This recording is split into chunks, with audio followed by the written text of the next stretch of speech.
Hey guys, in the previous video we have learned about male reproductive structure in which we have learned about the structure of stamen, right? हमने stamen में क्या पढ़ा था? That stamen is composed of one anther and one filament, out of which anther क्या है? Anther के पास है बहुत सारे पोलन सैक। अगर एंथर बाइलोब्ड है, अगर एंथर के 2 लोब्स हैं, दैट मीन्स एंथर के पास है 4 पोलन सैक। और पोलन सैक वो वाले स्ट्रक्चर होते हैं जिनमें पोलन ग्रेन्स की फॉर्मेशन होती है। Now we will learn about the structure of microsporangium. अब हम पहले समझ लेते हैं व्हाट इज माइक्रोस्पोरेंजियम। माइक्रोस्पोरेंजियम ये स्ट्रक्चर होता है जिसके अंदर क्या बनते हैं? माइक्रोस्पोर। क्या बनेंगे माइक्रोस्पोरेंजियम के अंदर? Microspore, right. अब ये माइक्रोस्पोर क्या है? Microspore are basically pollen grains, right.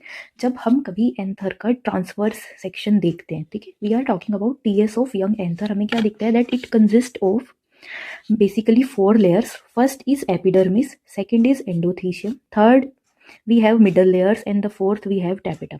अब देखते हैं डायग्राम में जो आउटर मोस्ट लेयर है, this is known as epidermis. Epi means outer most and derma means layer. Second, जो सेकेंड लेयर आएगी बाहर की तरफ से, दैट इज एंडोथीशियम, राइट।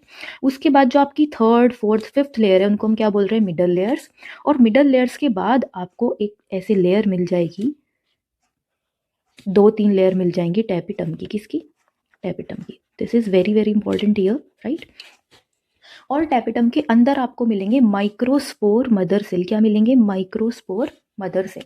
अब इस वाले डायग्राम को हम ए पार्ट में पढ़ते हैं, एक बार देख लेंगे क्या है। टैपिटम के अंदर हमारे पास क्या प्रेजेंट है? हमारे माइक्रोस्पोर मदर सेल।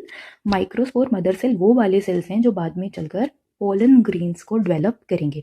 उसी के साथ साथ जब हम माइक्रोस्पोरेंजियम के स्ट्रक्चर को पढ़ते हैं तो हम देखते हैं कि इसके बीच में आपको, एंथर के बीच में आपको कनेक्टिव टिश्यू मिलेगा। ये कनेक्टिव टिश्यू यहाँ पर प्रेजेंट इसीलिए बिकॉज ये कनेक्ट हो जाता है फिलामेंट से, और फिलामेंट एंथर को कनेक्ट कर देता है हमारे फ्लावर से। Now let's talk about the functions of these layers. जब हम सबसे पहले एपिडर्मिस और एंडोथीशियम की बात करते हैं, ये दोनों प्रोटेक्टिव लेयर हैं, उसके साथ साथ मिडल लेयर्स भी क्या करती है? माइक्रोस्पोरेंजियम को प्रोटेक्ट करती है।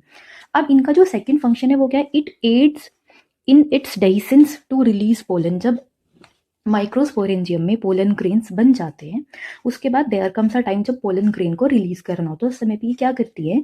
एंडोथीशियम और मिडल लेयर्स दोनों मिलकर क्या करते हैं? वाटर लूज करके ड्राई अप हो जाती हैं, सो दैट पोलन ग्रेन वहां से एस्केप कर ले। उसके बाद we have the most important layer which is tapetum.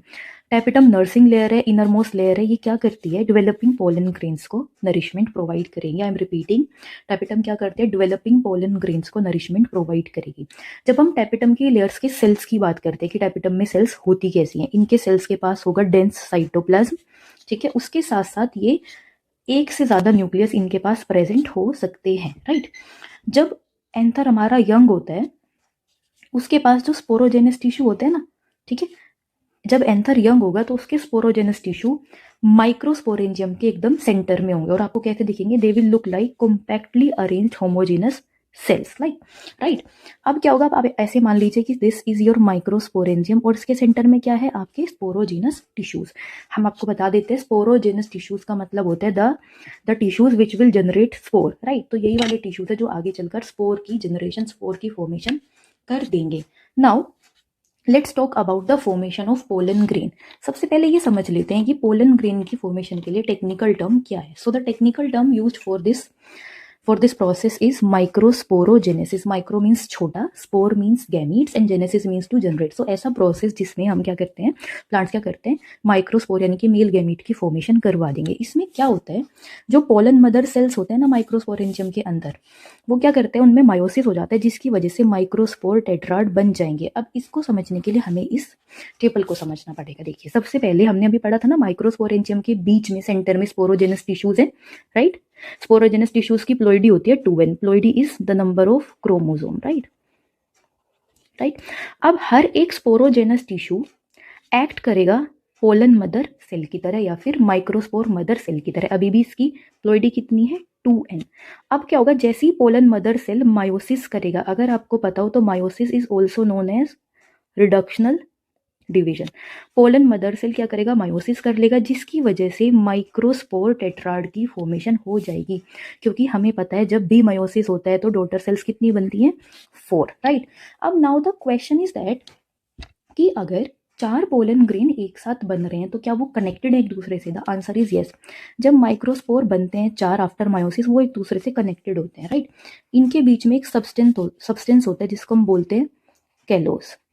अब इस कैलोस के लिए हमारे टेपिटम के पास, प्लांट के टेपिटम के पास एक एंजाइम होता है जिसका नाम होता है कैलेस। सो टेपिटम क्या करता है, कैलेस एंजाइम रिलीज कर देता है, जिसकी वजह से जो कैलोस है वो डिसोल्व हो जाएगा और पोलन ग्रेन फ्री हो जाएंगे। अब उसके बाद क्या होगा, एंथर मेच्योर होगा, डिहाइड्रेट होगा, माइक्रोस्पोर एक दूसरे से डिसोसिएट हो जाएंगे और they will mature into mature pollen grains. अब हमें यहाँ पे याद रखना है कि पोलन ग्रेन्स की प्लोइडी n होती है, that means they consist of only n number of chromosome or they have only one set of chromosome, because हम बार बार बताते हैं कि at the time of gamete formation meiosis होगा। जैसे ही हम मायोसिस की बात करेंगे हमें याद रखना है that meiosis is a kind of reductional division, जिसमें क्या होता है, क्रोमोसोम नंबर हाफ हो जाएंगे, राइट।